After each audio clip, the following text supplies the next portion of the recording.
हाय सांग माने तो मुझे कविता को 5टा क्वेश्चन करी तो से तार 5टा क्वेश्चन आंसर दब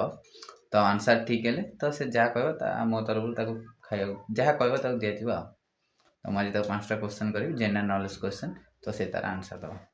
कर 5टा क्वेश्चन हाँ तो सुभाष चंद्र बोस क्यों जन्म ग्रहण करते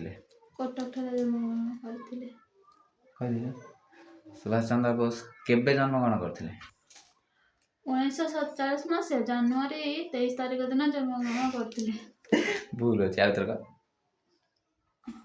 97 मसीहा 1997 मसीहा जनवरी 23 तारिख दिन।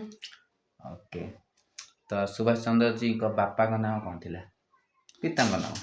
श्रीयुक्त जानकीनाथ बस माता का नाम श्रीमती प्रभावती बस। तो लास्ट क्वेश्चन है तो आम्भे माने क्यों दिन नेताजी जयंती पालन करती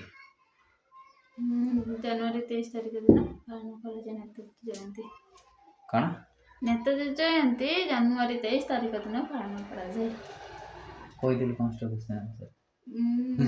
जहाँ मागिबी से मिल तो 5टा क्वेश्चन रो से आंसर देती तो आंसर ठीक अच्छी कि भूल अच्छी आपण मैंने कमेंट रे जणातु सबूरा ठीक अच्छी आ कमेंट रे एरा भी जानतु कविता कौन मागिबा उचित कौन मागियो कौन